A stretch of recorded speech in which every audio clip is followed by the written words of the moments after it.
ভারতের সাম্প্রতিক আন্দোলনের সময় এমন কিছু দৃশ্য সামনে এসেছে যা অনেকের কাছেই ছিল বিরল, আবেগঘন এবং হৃদয়স্পর্শী। ধর্মের ভিন্নতা ভুলে মানুষ দাঁড়িয়েছে মানুষের পাশে। কোথাও মুসল্লিরা রাস্তায় নামাজ আদায় করছেন, আর তাদের নিরাপত্তা ও স্বাচ্ছন্দ্য নিশ্চিত করতে পাশে দাঁড়িয়েছেন অন্য ধর্মাবলম্বীরা।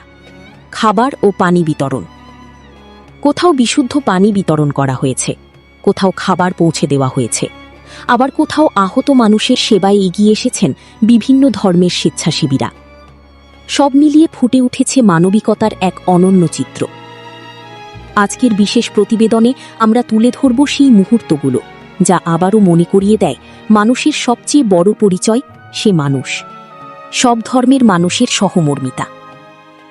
আন্দোলনের বিভিন্ন সময়ে সামাজিক যোগাযোগ মাধ্যমে ছড়িয়ে পড়া নানা ছবি ও ভিডিওতে দেখা গেছে মুসলিম, হিন্দু, বৌদ্ধ ও খ্রিস্টান সব ধর্মের মানুষ একে অপরের পাশে দাঁড়িয়েছেন। কোথাও মুসল্লিদের জন্য নিরাপদ পরিবেশ তৈরি করা হয়েছে, কোথাও তীব্র গরমে হাতপাখা দিয়ে বাতাস করা হয়েছে, কোথাও বিশুদ্ধ পানি ও খাবার বিতরণ করা হয়েছে। আহত বা অসুস্থ মানুষকে দ্রুত সহায়তা দেওয়ার ঘটনাও মানসিক দৃষ্টি কেড়েছে, সহমর্মিতার প্রতিফলন। এসব দৃশ্য শুধু একটি আন্দোলনের ছবি নয়, এগুলো সহমর্মিতা, পারস্পরিক শ্রদ্ধা এবং মানবিক মূল্যবোধেরও প্রতিফলন। সংকটের সময় যখন মানুষ মানুষের পাশে দাঁড়ায়, তখন ধর্ম, বর্ণ কিংবা পরিচয়ের বিভেদ অনেকটাই ম্লান হয়ে যায়। সামনে আসে একটি পরিচয়: আমরা সবাই মানুষ। তবে একটি বিষয় মনে রাখা জরুরি: সামাজিক যোগাযোগ মাধ্যমে ছড়িয়ে পড়া প্রতিটি ছবি বা ভিডিওর সত্যতা সবসময় স্বাধীনভাবে যাচাই করা সম্ভব হয় না।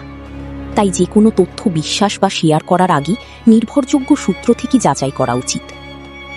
মানবতা, সহমর্মিতা এবং পারস্পরিক সম্মান একটি শান্তিপূর্ণ সমাজ গঠনের অন্যতম ভিত্তি। আজকের বিশেষ প্রতিবেদন এখানেই শেষ করছি।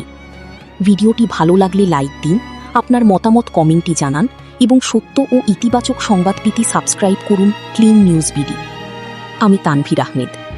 আল্লাহ হাফিজ।